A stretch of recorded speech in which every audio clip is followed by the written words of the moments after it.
सभी साथियों को नमस्कार। मैं आरपी दिवाच आज नीमका थाना जिला के बारे में ऐतिहासिक, भौगोलिक और सांस्कृतिक रूप से विस्तार से जानेंगे। यह तेजस एजुकेशन हब की जिला दर्शन सीरीज है, जिसमें प्रतिदिन हर जिले के बारे में विस्तार से जाना जाएगा। यह आपको स्क्रीन पर नीमका थाना जिले का मैप दिखाई दे रहा है। इसमें आपको बता दें, उपखंड हैं 4 नीमका थाना जिले में और तहसील हैं 5।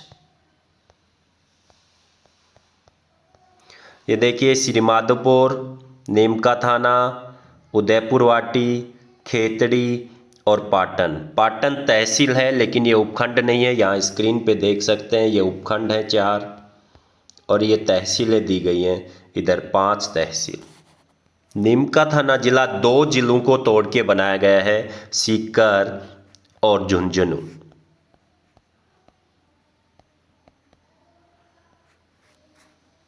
नीमका थाना की महत्वपूर्ण नदी कांतली नदी। ये आप कांतली नदी की फोटो देख पा रहे हैं। ये बारिश के मौसम की फोटो है। वर्तमान में इसके हालात ऐसे हैं। यह एक मौसमी नदी है। इसका जो उद्गम होता है वो खंडेला की पहाड़ियों से होता है। खंडेला की पहाड़ियाँ।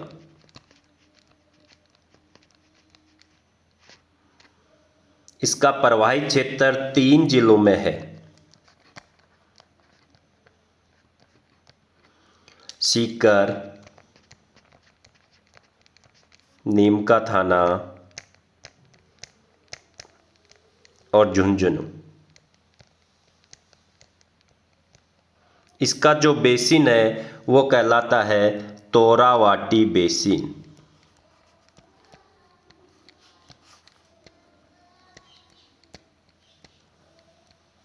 और राजस्थान में ये पूर्णतः आंतरिक प्रवाह की सबसे लंबी नदी है। इसे शेखावाटी की भागीरथी नदी भी कहा जाता है। देखिए, एक बार मैं रिवीजन कर देता हूँ कांतली नदी का। कांतली नदी का जो उद्गम है वो खंडेला की पहाड़ियों से होता है। ये 3 जिलों में प्रवाहित होती है, सीकर, नीमका थाना और झुंझुनू। इसका जो बेसिन है वो कहलाता है तोरावाटी बेसिन। शेखावाटी की भागीरथी नदी भी कहा जाता है। इसके किनारे गणेश्वर सभ्यता का उद्गम हुआ है। गणेश्वर सभ्यता कौन सी नदी के किनारे है? कांतली। साथ ही ये राजस्थान में पूर्णतः आंतरिक बहाव की सबसे लंबी नदी है। 100 किलोमीटर लगभग इस नदी की लंबाई है। गणेश्वर सभ्यता यह नीमका थाना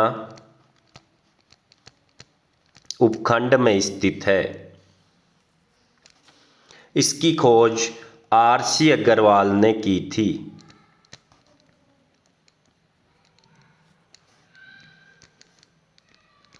ताम्रयुगीन सभ्यताओं की जननी कहा जाता है।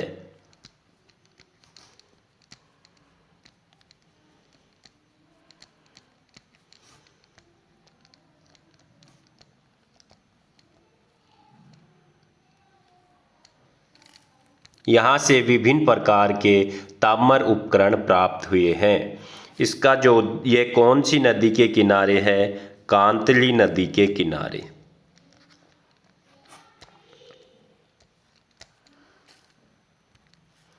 नीमका थाना जिले की एक और महत्वपूर्ण सभ्यता सुनारी सभ्यता। यह सुनारी गांव जो खेतड़ी में पड़ता है,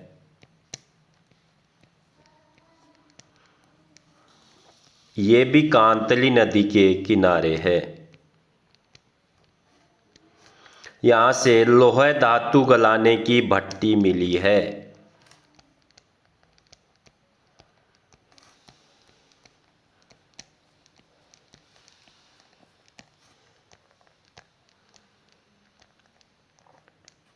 यह लोह युगीन सभ्यता है।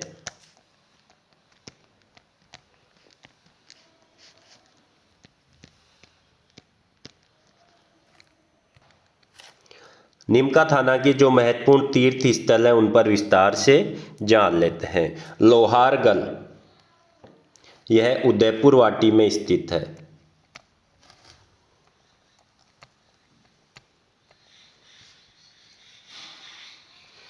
शेखावाटी का हरिद्वार कहा जाता है। देखो, शेखावाटी की भागीरथी नदी कहा जाता है कांतली को, और शेखावाटी का हरिद्वार लोहारगल को। अज्ञातवास के दौरान यहाँ पांडु ने शरण ली थी। पांडुओं की शरण स्थली।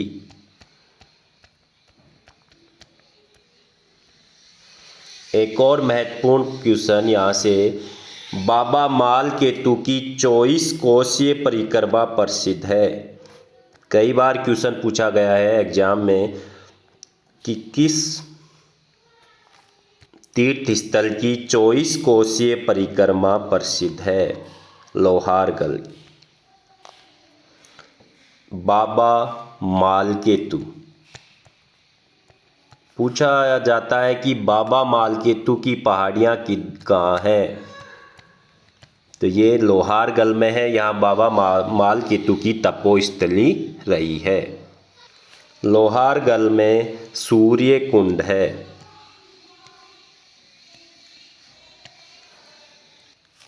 टपकेश्वर ये नीम का थाना उपखंड में स्थित है। तीनों ही नीम का थाना में, बलेश्वर भी नीम का थाना में है और भागेश्वर भी। टपकेश्वर में शिवजी का मंदिर है।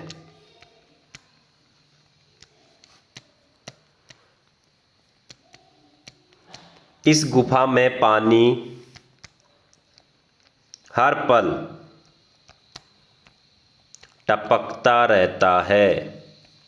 जो भगवान शिव का शिवलिंग है उस पर पानी हर पल टपकता रहता है, इसलिए इसे टपकेश्वर कहा जाता है।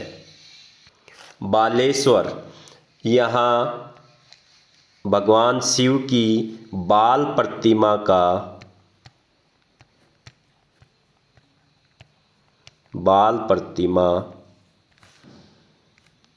या बाल रूप की पूजा की जाती है। ऐसा संपूर्ण भारत में एकमात्र स्थल है जहां भगवान शिव के बाल रूप की पूजा, बालेश्वर। और भागेश्वर ये भी नीम का थाना में स्थित है। अगर यहाँ अरावली की पहाड़ियों की चर्चा की जाए तो खेतड़ी सिंगाना की पहाड़ी खेतड़ी में स्थित है। बब्बाई की पहाड़ी ये भी खेतड़ी में स्थित है। और डाबला की पहाड़ी ये नीम का थाना में है। यहाँ की ये प्रमुख पहाड़ियाँ हैं जहाँ से विभिन्न प्रकार का खनिज निकाला जाता है।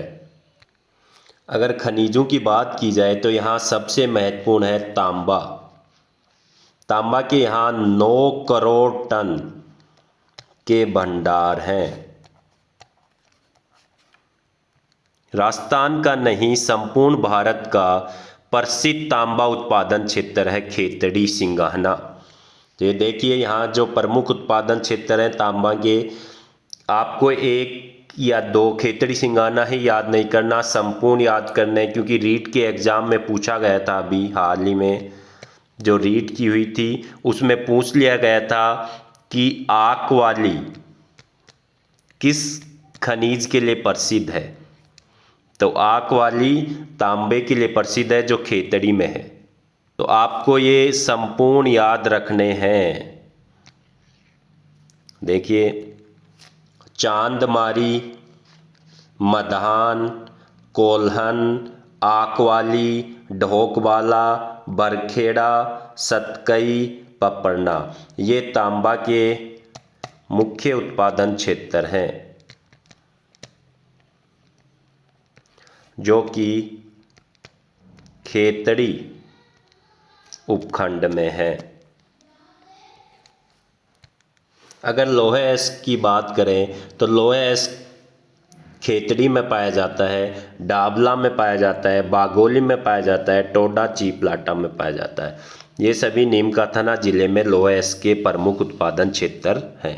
साथ ही बता दूं मैं, हिंदुस्तान जो कॉपर लिमिटेड है, हिंदुस्तान कॉपर लिमिटेड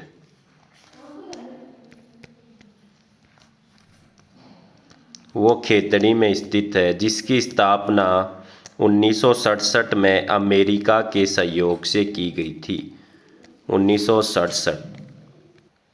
यहाँ का प्रसिद्ध तालाब है पन्ना लाल शाह तालाब। इसकी स्थापना 1870 में सेठ पन्ना लाल शाह ने करवाई थी। ये तालाब इसलिए महत्वपूर्ण हो जाता है कि जब खेतड़ी में स्वामी विवेकानंद पधारे थे तो इसी के किनारे बने आवास में उन्हें ठहराया गया था। तो इसका ताल्लुक स्वामी विवेकानंद से है।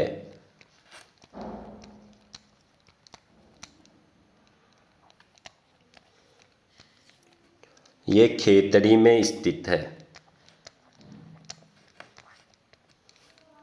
अगर नीमका थाना में कंजर्वेशन रिजर्व की बात की जाए तो यहाँ 5 कंजर्वेशन रिजर्व हैं। मनसा माता कंजर्वेशन रिजर्व, दूसरा है खेतड़ी बांसियाल,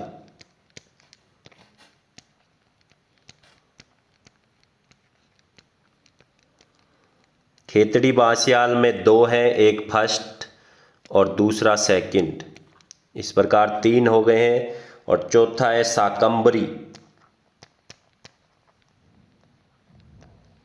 और 5वां है बालेश्वर।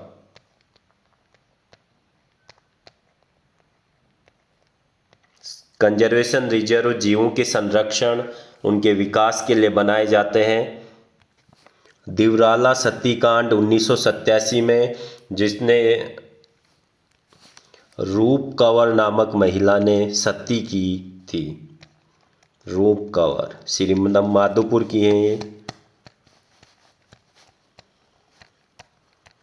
1987 में सती हुई। उस समय मुख्यमंत्री थे हरिदेव जोशी।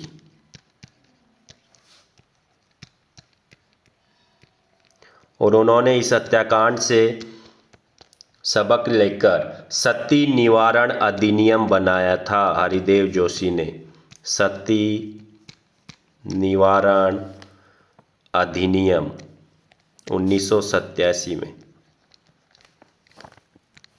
शिमला गांव खेतड़ी में, ये क्वेश्चन कई बार पूछा गया है। ये इसलिए प्रसिद्ध है, यहाँ शेरशाह सूरी ने कुएं खुदवाए थे।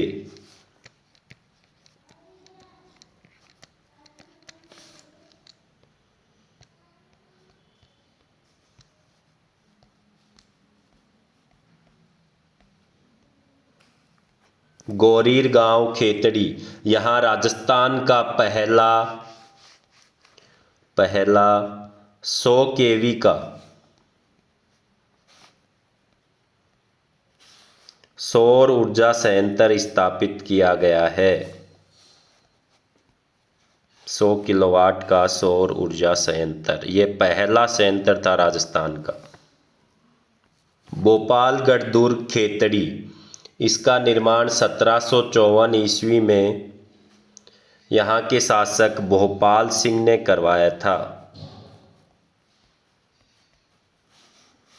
भोपाल सिंह द्वारा। कब? 1754 में। स्वामी विवेकानंद संग्रहालय खेतड़ी, ये खेतड़ी में स्थित है। इसकी स्थापना 2011 को की गई थी। इसमें स्वामी विवेकानंद से संबंधित जितना भी घटना चक्र है उसे विस्तार से दर्शाया गया है। राजा अजीत सिंह खेतड़ी के राजा थे।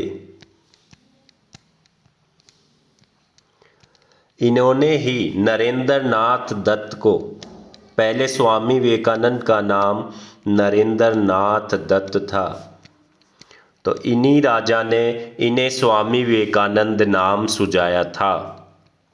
स्वामी विवेकानंद।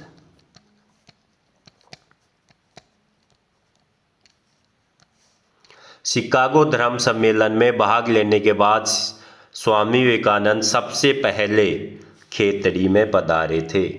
खेतड़ी में उन्होंने राजा अजीत सिंह के कहने पर 3 बार यात्राएं की थी। सबसे पहले 1891 में, फिर 1893 में और फिर 1897 में। कमला बेनीवाल, इनका जन्म गोरीर में हुआ। ये राजस्थान की प्रथम महिला उप मुख्यमंत्री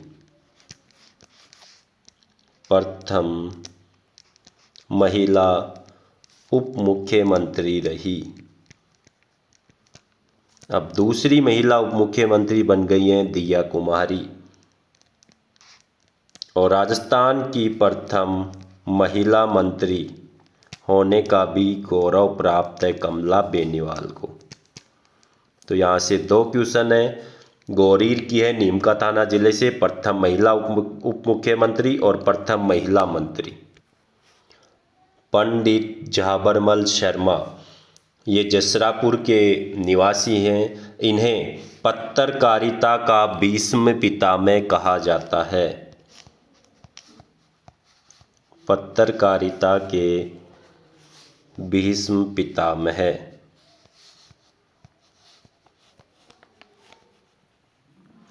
इन्हें पद्म भूषण से भी अलंकृत किया गया। इनकी प्रमुख पुस्तकें हैं सीकर का इतिहास, खेतड़ी का इतिहास, खेतड़ी नरेश,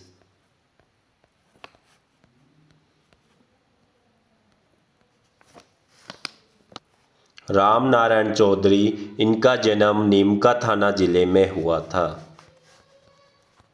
राम नारायण चौधरी को कौन राजस्थान के इतिहास में नहीं जानता? बेंगू किसान आंदोलन के नेतृत्व करता थे। बेंगू किसान आंदोलन।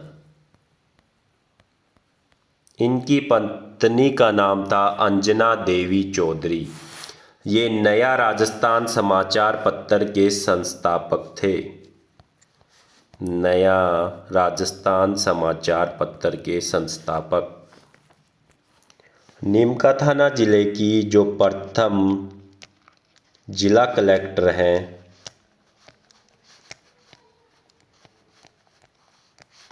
वो हैं श्रुति भारद्वाज।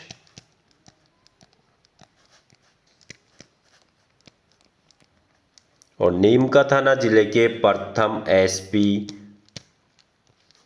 पुलिस अधीक्षक हैं अनिल बेनीवाल।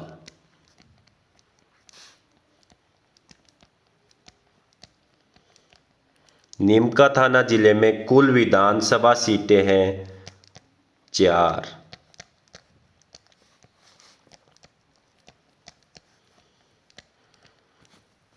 एकमात्र राज्य जिससे राजस्थान की सीमा लगती है हरियाणा। और वे जिले जिनसे राजस्थान नीमका थाना की सीमा टच होती है, नीमका थाना जिले की सीमा स्पर्श करती है, ऐसे जिले हैं 4 जिले।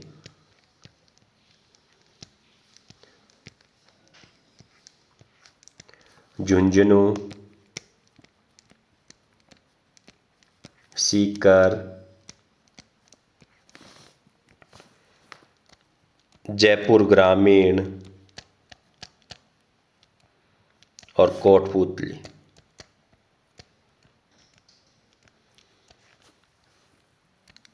साथ ही जो शेखावाटी की हवेलियां हैं वो भित्ति चित्रण के लिए विश्व प्रसिद्ध हैं।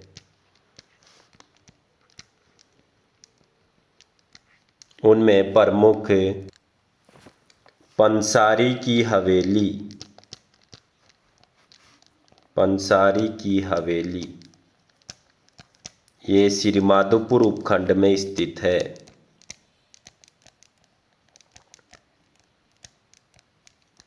जोगीदास की छतरी,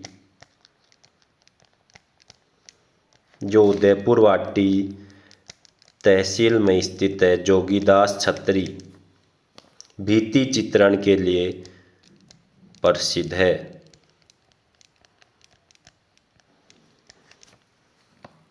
तो इस प्रकार जो नीमकाथाना जिले से जितने भी क्वेश्चन बनते थे वो उन पर हमने विस्तार से चर्चा की है, विस्तार से जाना है।